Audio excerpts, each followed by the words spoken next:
எனது பெயர் சதீஷ்குமார். நான் பொகவந்தலா பிரதேச ஊடகவியலாளர். அதாவது நாடாளுமன்ற ரீதியில் அனைவரும் அறிந்த ஒரு விடயம், கடந்த 21ஆம் தேதி ஹட்டன் டிக்கோயா நகர பகுதியிலே இடம்பெற்ற இரட்டை கொலை சம்பவம் தொடர்பில் கடந்த 23ஆம் தேதி பொகவந்தலாவ பெட்ரோச பகுதியில் வைத்து சந்தேக நபர் ஒரு வீடொன்றில் மறைந்திருந்த நிலையில் போலீசாரால் கைது செய்யப்பட்டார்.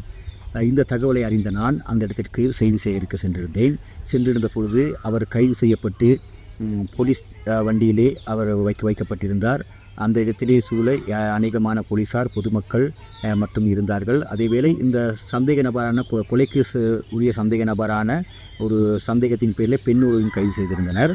எனவே அந்த அனைத்து விடயங்களையும் எனது தொலைபேசியில் நான் காணொலியாக பதிவு செய்திருந்த வேளை ஹட்டன் போலீஸ் நிலையத்தில் பணிபுரிந்து வருகின்ற நிரஞ்சன் எனும் போலீஸ் கான்ஸ்டபிள் ஒருவர் என்னுடைய தொலைபேசியை பலவந்தமாக பறித்து அதில் உள்ள காணொலி அனைத்தையும் அளித்தார். அளிக்கும் போதே நான் அவரிடம் கோரிக்கை விடுத்திருந்தேன்.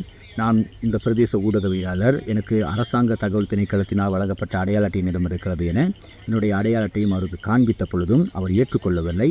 இருந்த பொழுதும் பலவந்தமாக எனது தொலைபேசியை பறித்து அதில் உள்ள காணொலியை அளித்த பிறகு அவர் என்னிடம் கூறிய ஒரு வார்த்தை, மீண்டும் இந்த சம்பவத்தை தாங்கள் வீடியோ பதிவு செய்வீர்களானால் இந்த கொலை குற்றச்சாட்டில் உங்களையும் உள்வாங்கி கைது செய்வேன் என என்னிடம் அச்சுறுத்தினார். இருந்தபோதும் அந்த இடத்திலிருந்து நான் வருகை தந்து நேற்றைய தினம் நாங்கள் தேசிய போலீஸ் ஆணைக்குழு மற்றும் பாதுகாப்பு செயலாளர் ஆகியோருக்கான முறைப்பாட்டை நாங்கள் ஆன்லைன் ஊடாக நான் பதிவு செய்திருக்கிறேன்.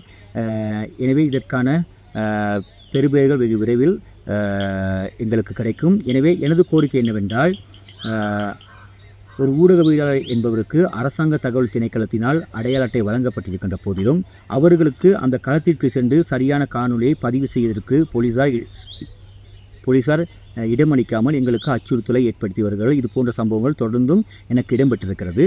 அதேபோல் 23ஆம் தேதி பொகவந்தலாவ பெட்ரோச பகுதியில் இடம்பெற்ற சம்பவம் இதுதான். எங்களுடைய கோரிக்கை என்னவென்றால், எனக்கு இழைக்கப்பட்ட அநீதிக்கு ஒரு நியாயமான நீதியினை இந்த அரசாங்கமும் இந்த தரப்பிற்குரிய உரியவர்களும் வழங்க வேண்டும் என இந்த வேலையை நான் கோரிக்கை விடுக்கிறேன்.